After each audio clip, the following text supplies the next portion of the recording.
Welcome once again to Chelan County Connection. I'm your host, Randy Rhodes. Today we're connecting with Julie Sanderson. Now, Julie, you're the coordinator for the Chelan County Noxious Weed Control Board. What does that mean? What is your job? Well, that's a good question. My job is to coordinate the weed board and the work that we do. And the work that we do is we encourage people to comply with the state weed laws. So we have noxious weeds in Washington state, and there is a law that deals with them. And the weed law compels people to control those weeds. It's just like a traffic law or any other type of law that people are obligated to obey. So there is a list of noxious weeds that are considered dangerous enough or invasive enough that they become a priority for the state. So, Julie, I've been waiting all week to use this line. How did you get into the weeds? Well, I got in and I can't get out. So I took this job about almost 14 years ago. I had been working with the Bureau of Land Management and doing land surveys for them, looking for actually rare plants, but also weeds. That job, the writing was on the wall, was going to become very different in the future. And I decided to leave. And it was just, the timing was right. This job was available. And I've been at it for almost 14 years and have really enjoyed it. Well, Julie, let's jump right in. What is a noxious weed? Well, a noxious weed, a plant becomes a noxious weed when it's listed on the noxious weed list. So that's kind of a circular explanation, but there is a list that is maintained under the WAC 16-750. And so there is a yearly procedure where a plant can get adopted onto this noxious weed list. And there's a whole list of characteristics of these weeds that would make them good candidates for the list. And once it is on the list, then it is a weed that you are legally obligated to control in the state of Washington. And lots of times I think people have the misconception that the weed board controls their weeds, but it's actually the landowner's job to control noxious weeds. We can offer technical assistance and especially weed identification, but it's actually the landowner's obligation to control the weeds. And that kind of brings us to what the weed board's mission is. And I think our mission statement is really simple. It's that we are here to encourage compliance. And we do that in three ways: by education, and by technical assistance, and by enforcement if necessary, for those landowners who are not interested in controlling their weeds. We have to spend a little more time with them, but usually people realize that, doing it is actually for the good of everyone, for them to control the weeds. And we realize it's something not to be taken lightly. How do you and your team spend your summer? Well, our summer starts earlier than most people would think, because we're usually out on the road starting to look at things by the end of March, early April. And, I have 3 employees, and including myself, we divide up the county into territories, and we drive around and we look for weeds. Of course, we have previously known sites that we have dealt with in years past. And we usually start out our year by going and revisiting sites that have been known to have weeds in the past, see how the landowners are progressing on their control plans. And along the way, we always find more weeds. When I first started this job, and Mike Mackey was the coordinator back in 2010, I asked him, I said, well, how do we get our cases? How do we do this? And he says, well, Julie, they come to you. You don't have to worry about it. Every place you go, you'll find weeds. And that is very true. So we keep looking for weeds probably until the middle of October, whenever the first frost occurs. And then there's even some things that we do after frost, because some of the weeds that are on our list are actually best treated in the fall. And so we take some time in the fall to encourage those owners that have weeds like Russian knapweed, Canada thistle, that can be treated in the fall, to do treatment at that time. Now, Julie, this month you and your team are focusing on, and I learned a new botanical term, puncturevine, but Around here, we know it as Goathead. Yes, that's right. July is Goathead month around here. Usually by July, the Goatheads or puncturevine, as it is kind of officially called on the state weed list, is up and running. So if it's around, we'll be seeing it in July. So this month we're, having a focus on puncturevine. It's interesting as we meet people when we're out on the streets looking for the goat heads. Often people don't know what the plant looks like that actually produces those hard, spiny burrs. Everybody knows the goat head because they find it in their shoes and their dog's feet. But it's actually a low-growing green vine with a finely divided leaf with little leaflets. You can see them in the picture behind me. It has a bright yellow flower, and then eventually it gets kind of a lime green burr, which as it matures, it kind of shrinks a little bit and dries up and breaks apart into the typical little goat head with the two horns that get stuck in your feet. We find them all over. We find them in vacant lots. We find them in those little spots in your lawn where you don't quite get the irrigation right, and you develop bare spots with weeds in them. And along the edge of the sidewalk in our planting strips, that area that people sometimes call by another name, in between the street and the sidewalk, where it's very hard to irrigate and get good grass established. Those strips are often weed strips. And that's one of the famous places that we find them around the city. And it's a little difficult because a lot of people have the misconception that little strip is something that's taken care of by the city. And it's really the owner's obligation from the middle of the alley right up to the curb. Just like you have to control your own sidewalk in front of your house and shovel your snow, you have to control weeds up to the curb. So, we see people as we go along looking for the weeds. And then also we talk to people when they call into our office after they get a letter of notification from us about getting rid of the goat heads.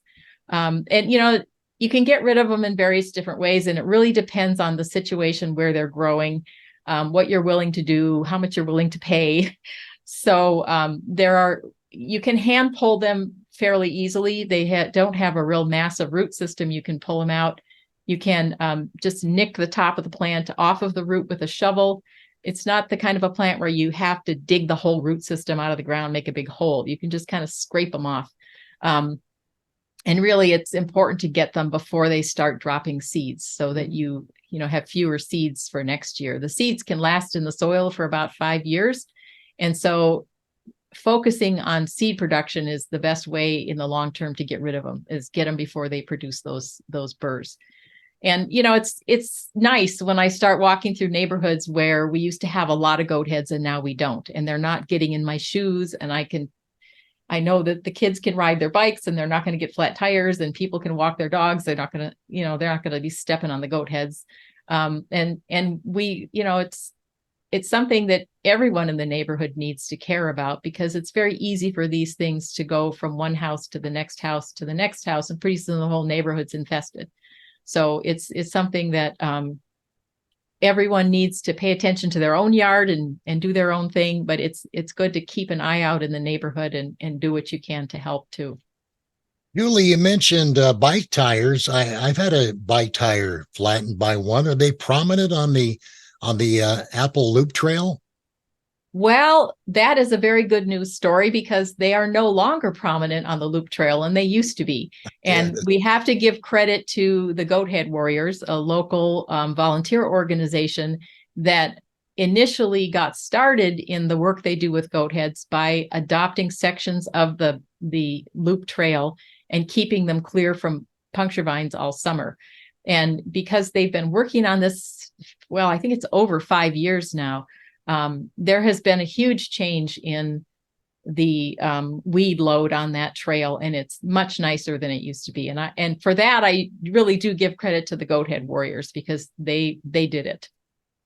Fantastic. Julie Sanderson, our guest on Chelan County Connection this time out. She's the coordinator of the Chelan County Noxious Weed Board. And Julie, you're working in Wenatchee right now with your team. A lot of this comes down to education, and you're spending time locating. Yeah. So what we're doing this month takes a lot of time, and we're literally walking up and down every block in the city, looking at,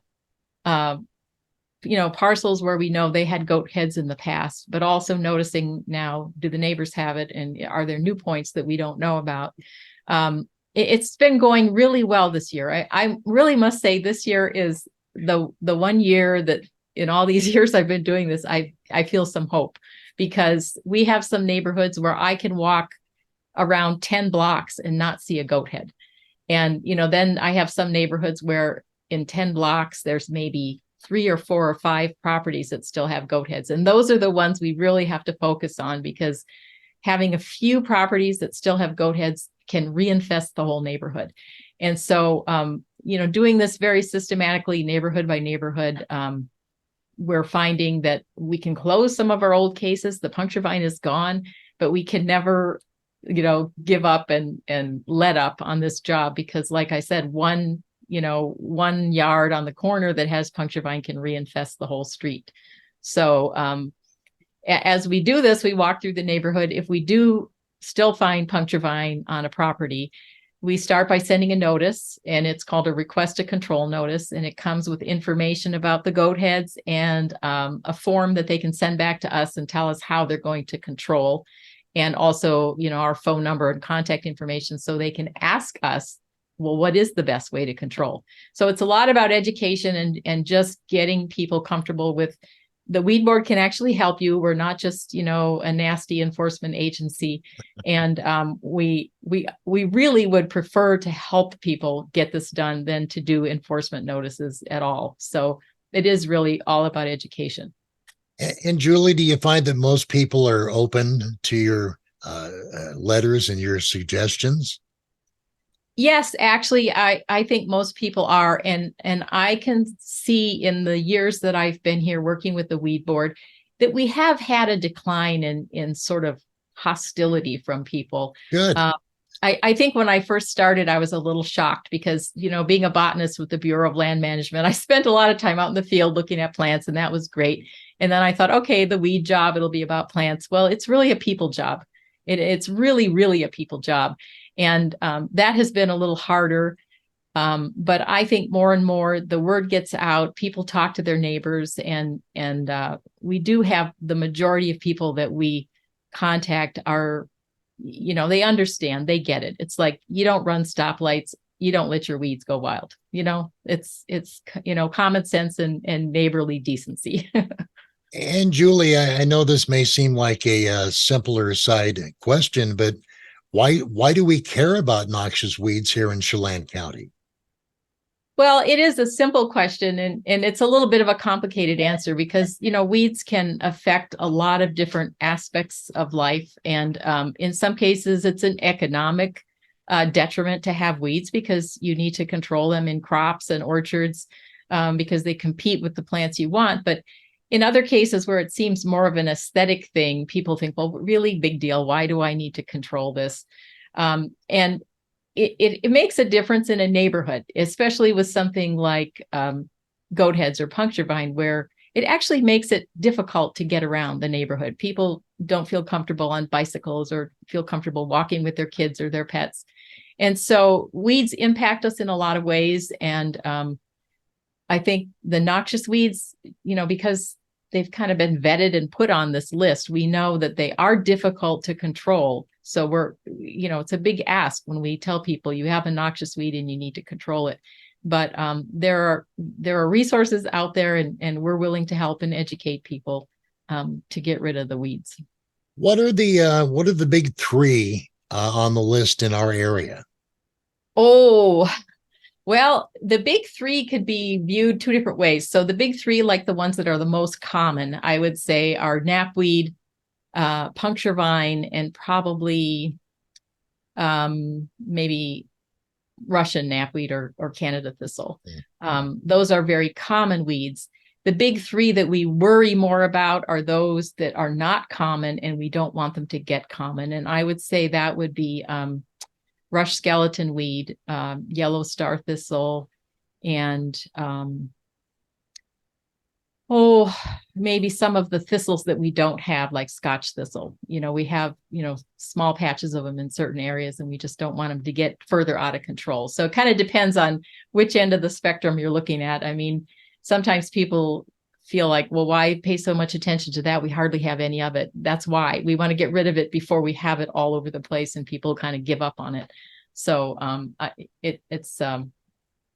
we have over 150 noxious weeds on the list for Washington State. And of those, we have at least 40 of them here in Chelan County. And of those 40, I think you could boil it down to 12 that are real common and problematic. But we look at all of them, and they're all important. Well, Julie, before we cut you loose today, did you have any final or closing comments you'd like to make? Well, I always have comments and I have ideas for landowners. And, just some of the things I'd like to emphasize to people is look at your property, really look at it and learn what's on it, what's growing there, and understand, whether these plants are good, bad, or neutral. And I would like to, put a call out to landlords and commercial property owners as well. I mean, sometimes people think, well, all we have out there is asphalt, but I get out there and I see puncturevine coming out of the cracks and thistles coming up in the corner by the dumpster. So commercial properties and landlords, we have a little confusion with some of the renters. Am I supposed to control the weeds? Is the landlord responsible? And according to the law, the owner of the property is ultimately responsible for controlling the weeds. And so landlords may have an agreement with their tenants in writing to control weeds or not. It, kind of depends on the situation, but landowners are the ones who are on the hook for weed control. So I just like to ask all property owners, look around, know what's growing on your property. And if you have any questions, contact us. We're happy to come out and have a look around and let you know what you've got out there. All right. Well, we have the website up on the screen right now, and thank you for sharing that with us. And Julie Sanderson, coordinator for the Chelan County Noxious Weed Board, thanks for the great work you do and your whole team. And Julie, thanks for joining us on Chelan County Connection. Well, thank you. And, it's good to have an opportunity to talk to the public. So thanks a lot.